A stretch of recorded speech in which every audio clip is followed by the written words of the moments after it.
नमस्कार, आप सभी का स्वागत है इंडिया न्यूज पर। और हमारे साथ कुछ खास लोग जुड़े हैं।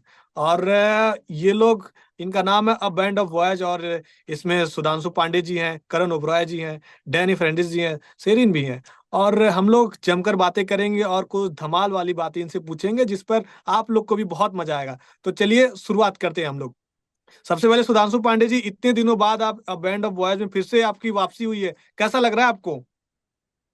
बहुत अच्छा लग रहा है। बिल्कुल जैसा पहले लगता था वैसे ही। और हम्म। मैं आपको ये पहले क्लियर कर दूं कि बैंड से मैं अलग जरूर था इतने समय तक, लेकिन हाँ। हम लोग सब आपस में दोस्त थे। पहले हाँ। भी जब मैं नहीं था बैंड में तब भी दोस्त रहे। और हाँ। शायद यही वजह है कि फाइनली मैं फिर से वापस आ गया हूँ। और हाँ। लोग वैसे ही फिर से वही माहौल वही मैजिक क्रिएट कर रहे हैं जैसे पहले करते थे। हाँ। हाँ। और हम बहुत खुश है कि सुधांशु वापस आ रहे हैं बिकॉज वो जो फैमिली का एक मेंबर जब वापस चल के आ जाता है तो जो खुशियों की उमंग जो दौड़ती है फैमिली के अंदर, वही हाल हमारा है। हम बहुत हम्म। खुश हैं, बहुत एनर्जाइज फील करते हैं। और इसीलिए हमने 3 गाने रिलीज किए हैं, बैंड ऑफ बॉयज की वीडियो रिलीज किए हैं। और एल्बम जो है band of boys week night, उसमें 3 गानों में आप इनको देखेंगे नाचते हुए गाते हुए। तो it's great hmm. Great speech for us. क्या सुधांशु पांडे जी, आपने अनुपमा इसीलिए छोड़ा था कि चलते फिर से वापसी करते हैं? अरे नहीं मेरे भाई, बिल्कुल भी नहीं। ये जो यूनियन था हमारा, ये तो बहुत पहले हो चुका था। कई महीनों से हम लोग तैयारी कर रहे थे इसकी। हाँ। हाँ। और मेरे ख्याल से हमारा ये जो ऑडियो रिलीज हुआ है, जो एल्बम रिलीज हुआ है, ये भी मेरे अनुपमा से एग्जिट करने के पहले रिलीज हो गया था। और हमारे वीडियोस एक एक करके रिलीज हो रहे हैं। अभी तीसरा वीडियो हमारा रिलीज हुआ है। हम्म। बट नहीं, अनुपमा को छोड़ने के पीछे जो वजह है वो मैं अपने जो मैंने करीब 50 इंटरव्यूज किए होंगे उसमें बता चुका हूँ हम्म। कि उसमें मुझे 4 साल हो चुके थे शो में। और मैं एज एन एक्टर मुझे लगा था कि अब मुझे थोड़ा सा और ग्रोथ अगर करनी है तो मुझे और चीजें एक्सप्लोर करनी चाहिए। और मुझे लग रहा है कि वक्त आ गया था मेरा। तो इसीलिए मैं अनुपमा से मैंने एग्जिट किया। और अनुपमा का लॉस इज आवर गेम, तो we very happy about it. It's all about the timing. Yeah. और जो लोग अनुपमा देखते हैं बहुत ज्यादा मिस करते हैं। कहीं पे भी इनकी फोटो जाए तो लोग बोलते हैं कि एक बार वापसी करवा दीजिए उनकी, फिर से हम लोग देखना चाहते हैं उनके। तो ये दर्शकों का प्यार है। और आपकी अभिनय के लोग मतलब आज भी तारीफ करते हैं। अब आप अ बैंड ऑफ वॉयज में आए, हर जगह ट्रेंड भी चल रहा है कि फिर से वापसी की है। अच्छा, ये अ बैंड ऑफ वॉयज कैसे, नाम कैसे रखा गया? आप लोग बताइए एक एक करके। देखिए, शुरुआत करते हैं। वो उन दिनों की बात है जब हम सब बॉयज थे और हमारा एक बैंड था। और लोगों को उसने बॉय बैंड्स के बारे में पता नहीं था, तो हमने बोला साथ में जो मैजिक है ना किसी और चीज में नहीं है। तो बॉयज भी है और हम्म। बैंड भी है, तो बैंड ऑफ बॉयज बुला देते हैं ताकि जो लोग नहीं फेमिलियर इस आइडिया से वो फेमिलियर भी हो जाए। और वो हम्म। साथी के जो स्ट्रेंथ थी वो सब तक पहुंच भी गई। तो अभी हम्म। इसलिए 20 साल के बाद एक लोग हमें। सबसे बड़ा आइडिया ये था कि लोग नाम जो लें वो आसानी से ले सकें और उनको ये बहुत जल्दी याद हो जाए, रजिस्टर हो जाए। तो A band of boys was a name that registered with people in their mind very very fast and quick, hmm. and it is simple और कुछ नहीं। और हाँ, और कुछ नहीं। इसके अलग अलग अच्छा। एडवांटेज देखो। तो इसको अगर आप गूगल में जाके सर्च करो तो hmm. Band of boys, boy band India भी डालो तो हमारे साइट पे ही आता है। ये काफी हम्म। एडवांटेजेस। अच्छा, इस जमाने में बोला यह जाता है कि जब चार लोग मिलते हैं तो बहुत ज्यादा धमाल मचाते हैं। अगर आप लोग चार लोग पहुंचते हैं कहीं पे भी, क्या होता है फिर वहां पे? बहुत ज्यादा धमाल होता होगा। स्टेज पे अगर आप एक्चुअली 5 लोग हैं। 5 में जो हमारे मित्र हैं वो अभी है नहीं यहाँ बॉम्बे में। मंच गए चिंटू घोष जी जो है वो है नहीं, इसलिए वो आज मिसिंग है। अदरवाइज और थोड़ा सा धमाल होगा।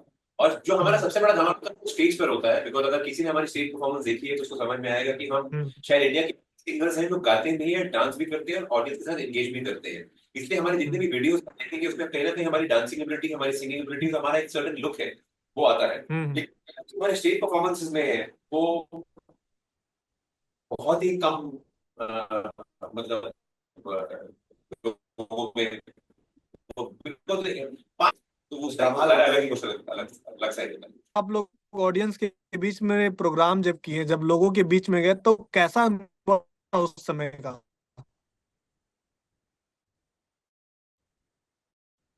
बड़ी बड़ी थी। हम लोग का पहला शो था, वाज MTV 8 समिट, और वहां पे बहुत थी, तो हम पहली बार मिले उस टाइम पर, तो वो सब काफी नर्वस थे। हमारे पास फेस माइक्स हुआ करते, तो हमारी टाइट कोरियोग्राफी रूटीन थी, जहाँ पे हम लोग मतलब स्टेज पे हैट और टोपी और ऐसे बड़े बड़े गाउन वाले गाउन बड़े जैकेट वाले, ट्रेंच कोट वाले जैकेट डाल के हम लोग स्टेज पे आ रहे हैं, तो बहुत नर्वसनेस थी। और हम लोग कैसे तैसे तो मतलब अपने आप को समेट के हम लोग ने वो शो परफॉर्म कर दिया। बट वो परफॉर्म करने के बाद शाम को जब हम लोग सब सारे आर्टिस्ट हो गए, हमारा एक बार ऑनकोर मांगा गया था, और ये बहुत मेमोरेबल चीज है हमारे लिए। ये वंस मोर बुलाया गया हमको, और मुझे ये बहुत अच्छे से याद है, because that date was December 1st, and this was very. देखिए हमारे मेमोरी की क्या बात, शायद भी बात कर रहे हैं, वो हम्म एक हम्म परफॉर्मिंग अरीना हुआ करता था जहां पर 20 top artist of India perform करते थे, और हमारा डेब्यू, तो उसमें उषा उत्तरजी थे, हरिहरन थे, मेका थे, हम्म कुरुल कजन लकी, ये हम्म सब उस तरह के आर्टिस्ट उसमें थे, और उसमें हमें मौका मिला था डेब्यू करने का। तो डेब्यू में करने के बाद जो हमने जितनी तैयारी की थी, 18 महीने की रिहर्सल के बाद हम वहां पर आए थे, 18 महीने की, 18 दिन नहीं, 18 महीने की डांसिंग, कोरियोग्राफी, स्टेज क्राफ्ट हम्म की मेहनत करने के बाद हमने जब शो किया था, तो हम नर्वस थे, लेकिन जो हमारी तैयारी थी वो हमें काम आई, और जब हम स्टेज पर वापस गए तो बहुत ही प्यारी सी सुनने को मिली कि ये 20 हम्म आर्टिस्ट के बीच में हमने परफॉर्म किया एज फर्स्ट टाइम आर्टिस्ट, और हमें दोबारा बुलाया गया ऑडियंसेस ने कि हम उस बैंड को दोबारा देखना चाहते हैं। तो हमें उसी बात इच्छा हो गया था कि शायद ऑडियंस हमें पसंद करेगी, या वो हमारा पहला हम्म टेस्ट था, उस पर हम खरे उतरे थे, और हम उस बात को जिंदगी भर नहीं भूलेंगे।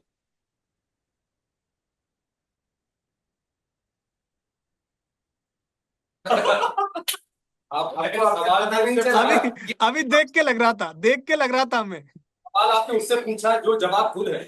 So, this question sounds like बसंती, तुम्हारा नाम क्या है? This is one of those questions. अच्छा, इतने शांत क्यों है? और सबसे ज्यादा चुलबुला कौन है फिर?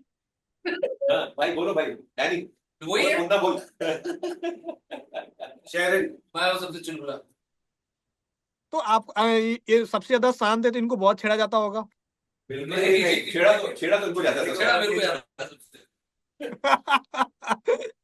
बोलते ही नहीं है वो। अच्छा, बहुत अच्छा डेनी भाई, आप बहुत शांत रहते हैं, ऐसा क्यों है? बहुत शांत शांत से हैं आप। मेरे पास और 4 मुंह है बोलने के लिए।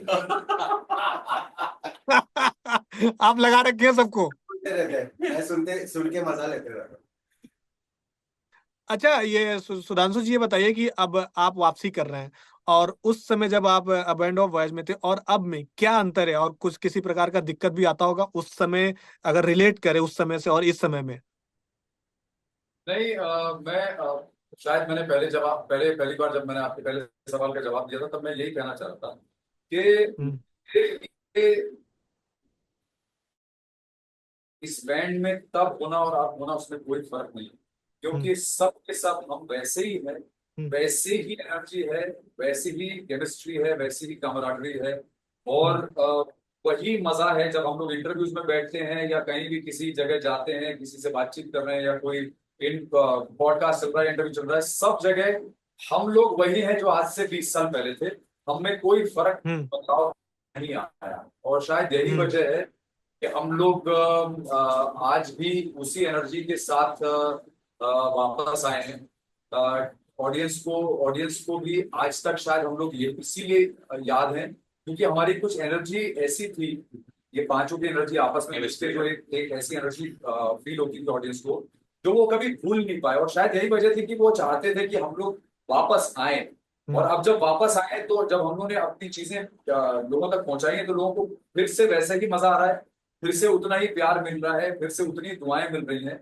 और मुझे नहीं लगता है कि म्यूजिक जैसी कोई चीज है दुनिया में जिससे बेहतर आपके पास कोई और जरिया हो ही नहीं सकता लोगों के दिल तक पहुंचने का। तो हम लोग फिर से हम्म कर रहे हैं, और उसी बेहतरी से कर रहे हैं, तो मजा आ रहा है। मैं हमेशा कहता हूँ कि बैंड ऑफ बॉयज नहीं है, बॉन्ड ऑफ बॉयज है, तो ये बॉन्ड जो है। हाँ हाँ, ये बोल सकते हैं, ये बैंड ऑफ वॉइस के साथ बॉन्ड भी आप लोगों का दिखता है। करण भाई, ये बताइए कि ये मतलब क्रिएट करने के पीछे का वजह क्या था, कि मतलब इसको क्रिएट किया गया, कि बैंड ऑफ वॉइस नाम रखा गया, और इसका मकसद क्या था इस समय? जैसे कई सारे बैंड बने हुए इंडिया में, कुछ सिंगर्स के भी बने हुए हैं, कि जो लोग पहुंच नहीं पाते, जिनकी आवाज नहीं पहुंच पाती, जो लोग बहुत मतलब पहुंच नहीं पाते, उनके पास कला बहुत होती है, लेकिन उनको वो अपनी कला दिखा नहीं पाते हैं। तो इसके पीछे भी एक मकसद होता होगा ना, कि जो लोग नहीं पहुंच पा रहे उनको भी हम लेके आए, और साथ में चले और प्रतिभा को हम दिखाएं। ये दो चीजें हैं इसमें ब्रदर। आपके पहले सवाल जो पहला कि ये बैंड क्यों, तो पहली बात तो ये है कि जो मोटा मोटा स्टेटमेंट है कि there is strength in numbers. जब हम सब हम्म एक कुछ करते हैं और अपनी स्ट्रेंथ लेकर आते हैं, जैसे अगर कोई टीम अच्छा खेलती है या कोई वर्ल्ड कप जीतती है, तो उसमें हर टीम मेंबर का एक कॉन्ट्रीब्यूशन होता है और सब अपनी स्ट्रेंथ पे खेल रहा होता है। तो वो एक किसी हम्म इंपॉर्टेंट है लास्ट करने के लिए, कि हम एक दूसरे के साथ कंपटीशन हेल्दी रखें, सिर्फ अपनी बेहतरी के लिए, हम्म दूसरे को नीचे गिराने के लिए। हम्म दूसरी बात है कि अगर शेरन का एक बहुत ऊंचे स्केल पे गाना, या सुधांशु की गुड लुक्स, या डैनी का मूवमेंट, या चिंटू का प्लेइंग स्ट्रेंथ, या उसका स्टेज एंगेजमेंट, ये सब मेरी स्ट्रेंथ है।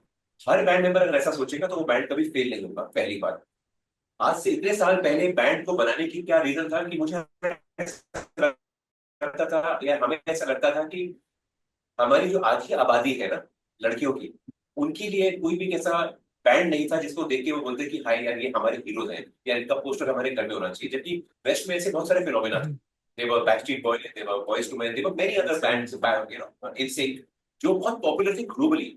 और हिंदुस्तान के पीछे क्यों है, तो पहली कोशिश ये थी कि हिंदुस्तान का एक ऐसा बैंड होना चाहिए जो विमेन ऑडियंसेस के लिए भी हो, जिनको देख के वो लगे कि यार ये हमारे हीरोज हैं। जो सरप्राइज हमारे ये मिला कि जब बैंड बना और जो पॉपुलर हुआ, तो हमारी जो जो जो जनसंख्या थी उसमें औरतों के अलावा जो मेल पॉपुलेशन थी वो हमारे बड़े फैंस बने, बिकॉज उनको लगा कि हमारे एस्पिरेशनल फिगर्स है। बिकॉज हमने हम्म किसी में भी ऐसा वो एटीट्यूड नहीं था कि हम बहुत ही ज्यादा मिलनसार लोग हैं। हमारे जो शोज वगैरह भी होते थे, हम बहुत घुल मिल जाते हैं लोगों के साथ। तो एक वो उसने हमारी मदद की to be able to reach a broader audience.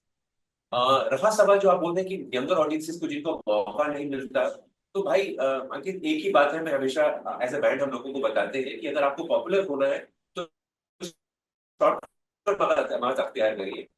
Arijit अपनी जगह पे बहुत ही परिपक्व सिंगर है, सोनू निगम भी है, हरिहरन भी है, जितने सिंगर है वो सारे गुडी लोग हैं, लेकिन वो ओरिजिनल है।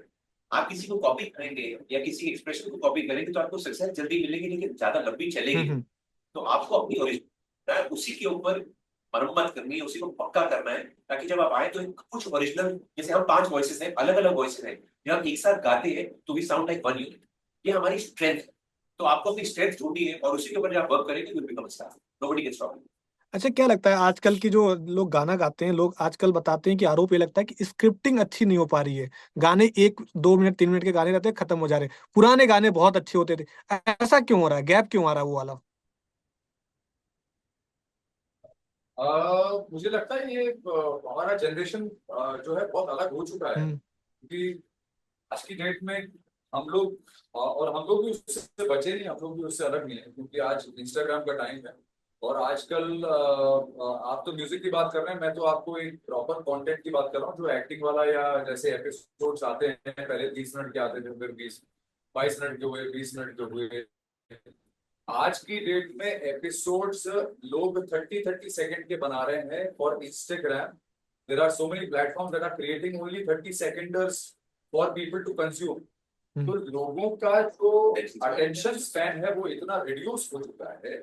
और मुझे मैं मुझे समझ में नहीं आता कि मैं ब्लेम करूं या ये बोलूं कि नहीं यार ये भी ठीक है, क्योंकि बहुत सारे ऐसे प्लेटफॉर्म्स हैं जो ये आगे बढ़ के 30 सेकंड का कंटेंट दे रहे हैं लोगों को, और वो लोगों को अच्छा लग रहा है। हम्म तो ये आगे चल के जो रियल कंटेंट है उसको डैमेज भी करे कुछ हद तक।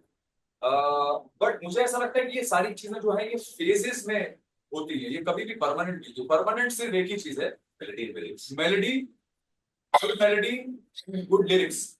और अगर ये दोनों चीजें आपके पास हैं, अगर ये दोनों चीजें आपके पास हैं, तो लोग 1 मिनट का नहीं 4 मिनट का गाना भी सुनते हैं, और उतनी ही अटेंशन के साथ। आप हमारे तीनों गाने के नंबर ऑफ व्यूज देख लीजिए, नंबर ऑफ कमेंट्स देख लीजिए, नंबर ऑफ शेयर देख लीजिए, तो आपको समझ में आ जाएगा कि एक ही गाना 4-4 5-5 मिनट का है, लेकिन ये लोगों ने बखूबी देखा है उसको और आगे शेयर किया। तो इसका मतलब मैंने अच्छा, जो लिरिक्स का ये जब हम इससे थोड़ा, इफ यू डोंट माइंड, मतलब आप पूछ रहे हैं ना कि मतलब ऐसा क्यों है कि आजकल की तारीख में म्यूजिक अच्छा नहीं है। ऐसा नहीं है, अरिजीत अभी भी अच्छे गाने बना रहे हैं, सोनू जी अभी भी अच्छे गाने बना रहे हैं, मैंडेबल्स अभी भी अच्छे गाने बना रहे हैं। बट सुनने का जो एक तरीका है, जो आप 4 मिनट बैठ के सुन सकते हैं, वो टाइम चला गया है।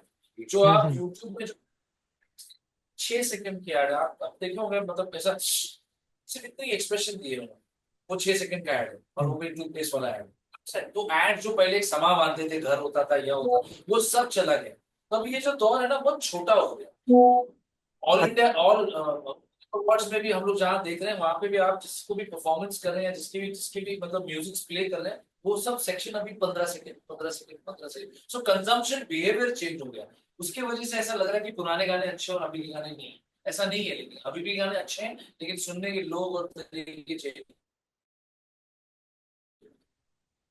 अच्छा जी, हाँ, कुछ गुनगुनाने को बोलिएगा। मेरी जिद उड़ गई जो गाना है, उसको एक बार आप गुनगुनाएंगे क्या? देखिए आप मेरी पूरी फरमाइश तैयारी मेरी करके आप उनकी बैठे थे मेरी गिटार नींद उड़ लेके। गई। मेरी नींद घर है, यहाँ पे गिटार पड़ा ही रहता है। हाँ, बिल्कुल कुछ गुनगुनाइए ऐसा जो हमारे दर्शकों को बहुत पसंद करते हैं, जो आप लोगों का फेवरेट हो वो भी गुनगुनाइए आप एक बार। ऐसा करते हैं कि व्हाई नॉट हम आपको वो दें, जैसे कि गोरी हमारा एक बहुत पॉपुलर गाना था। हाँ। उसके बाद जो हमारा नया गाना गोरी अगेन, उसमें हम्म उसी गाने की लेकिन मेलोडिक गाना है, उसके लिरिक्स बड़े अच्छे हैं। तो एक हम्म 20 साल बाद का भी हम दोनों गाने आपको एक बार गुनगुनाइए उसको। ठीक है, पहला।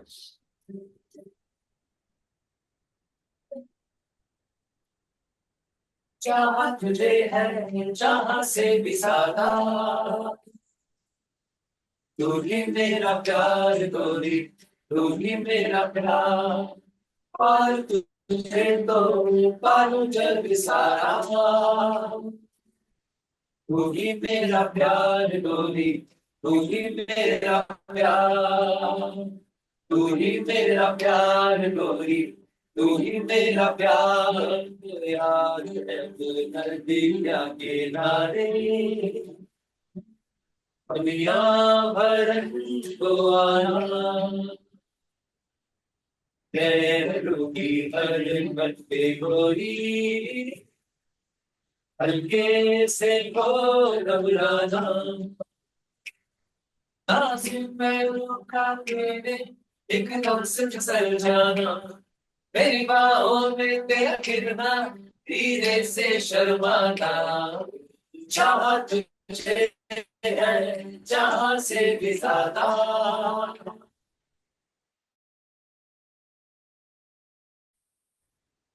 तू ही मेरा प्यार, पालू तुझे तो पालू जग सारा,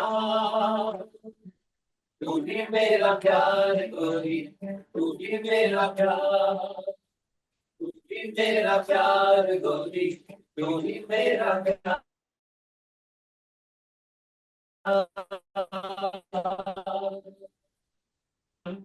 तरीका नया था।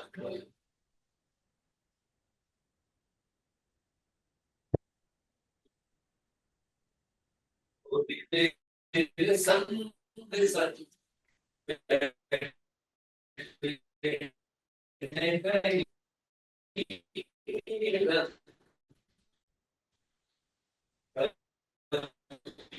सर्द तो कभी तीखा, याद ना हुआ कभी फीका रे, नाच और कंगी चाहत ना हो ये गम, मेरे दिल की धड़कनों में तू ही है सनम, वादा तेरा मेरा जन्म होगा, गोरी गोरी गोरी छोरी गोरी गोरी, संगम तेरा मेरा जन्म होगा, गोरी गोरी गोरी छोरी गोरी गोरी, वादा तेरा मेरा जन्म होगा, गोरी गोरी गोरी तेरा जन्म होगा, गोरी गोरी गोरी छोरी गोरी गोरी।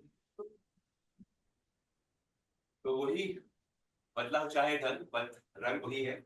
और जैसे कि मैंने कहा, हमारी अगली album band of boys week night के 3 गाने, गोरी अगेन जो आपने सुना, सोचना क्या और नजरों से।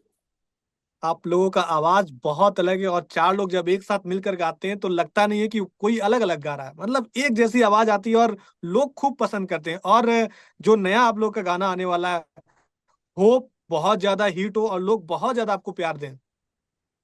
Thank you brother, thank you so much. मेरा सुर मेरा, तुम्हारा तो सुर बने हमारा। बिल्कुल, आप चारों इंडिया न्यूज के साथ बने उसके लिए बहुत बहुत धन्यवाद। और दर्शक आपको बहुत ज्यादा प्यार देंगे और आपका आने वाला जो एल्बम हो बहुत ज्यादा हिट हो आपका। मेरे साथ